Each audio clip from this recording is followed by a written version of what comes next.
Halo teman-teman, bertemu lagi dengan saya Dea Tritintiani dengan NIM 50212. Di sini saya akan membahas tentang menelaah buku guru, buku siswa, silabus, dan RPP. Selamat menonton. Yang pertama, saya akan membahas buku guru dan buku siswa pada kurikulum 2013 dan kurikulum darurat. Nah, sebelumnya kita harus tahu apa itu buku guru. Buku guru merupakan panduan atau acuan bagi pendidik untuk melaksanakan pembelajaran berdasarkan buku peserta didik tersebut.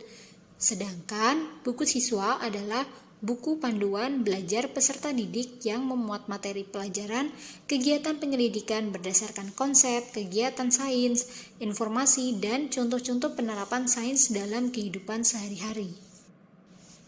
Isi buku guru pada kurikulum 2013 dan kurikulum darurat ini yaitu: pertama, pengalaman belajar bermakna; yang kedua, teknik penilaian peserta didik; ketiga, informasi tentang kegiatan remedial dan pengayaan; keempat, kegiatan interaksi guru dan orang tua; dan yang kelima, petunjuk penggunaan buku peserta didik.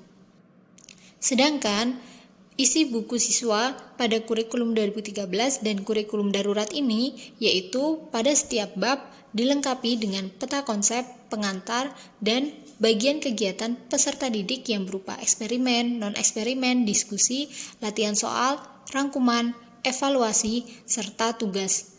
Buku tersebut berbasis kegiatan, sehingga memungkinkan bagi peserta didik dan guru untuk melengkapi materi dari berbagai sumber. Buku guru dan buku siswa pada kelas 1, 2, dan 3 terdiri dari 8 tema, yaitu 4 tema untuk semester ganjil dan 4 tema untuk semester genap. Pada setiap tema terdiri dari 4 subtema. Setiap subtema diuraikan menjadi 6 pembelajaran dan 1 pembelajaran untuk 1 hari pertemuan. Untuk materi pembelajaran kelas 1 terdiri dari 8 tema.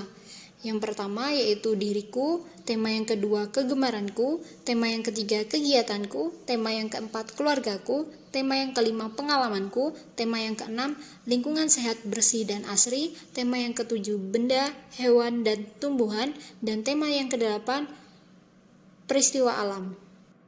Untuk materi pembelajaran kelas 2 sama memiliki 8 tema, yaitu tema pertama hidup rukun, tema yang kedua bermain di lingkunganku, tema yang ketiga tugas sehari-hari, tema yang keempat lingkungan bersih dan sehat, tema yang kelima aku dan sekolahku, tema yang keenam air, bumi, dan matahari, tema yang ketujuh membuat hewan dan tumbuhan, dan tema yang kedelapan keselamatan di rumah dan di perjalanan. Dan materi pembelajaran untuk kelas 3 yaitu sama memiliki 8 tema juga.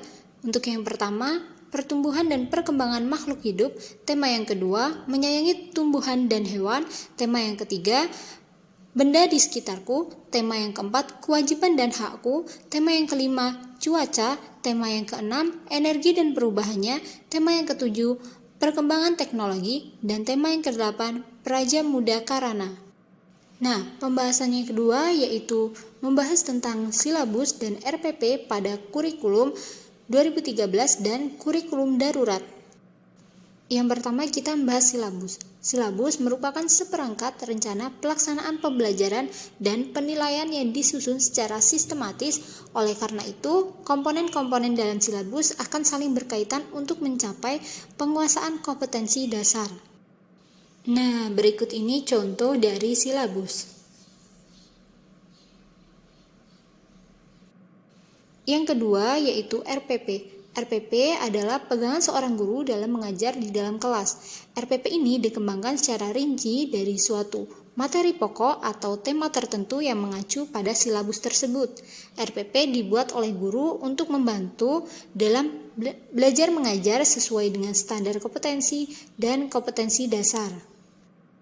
Untuk RPP pada kurikulum 2013 dan kurikulum darurat ini memiliki perbedaan yang menonjol, yaitu jumlah KD dikurangi sebanyak 3% hingga 75%. Meskipun jumlah KD berkurang, jabaran KD pada kurikulum darurat tersebut memastikan kompetensi yang harus tercapai tetap bisa terpenuhi. Karena itu, KD yang dipilih adalah KD yang bersifat prasyarat dan penting. Nah, yang terakhir langkah-langkah dalam pengembangan RPP. Yang pertama yaitu mengkaji silabus tematik, yang kedua mengidentifikasi materi pembelajaran, yang ketiga menentukan tujuan, yang keempat mengembangkan kegiatan pembelajaran, yang kelima penjabaran jenis penilaian, yang keenam menentukan alokasi waktu, dan yang terakhir menentukan sumber belajar. Nah, berikut ini contoh dari RPP. Nah, itu tadi pembahasan materi kita pada hari ini. Terima kasih bagi kalian yang sudah menonton. Semoga video ini bermanfaat.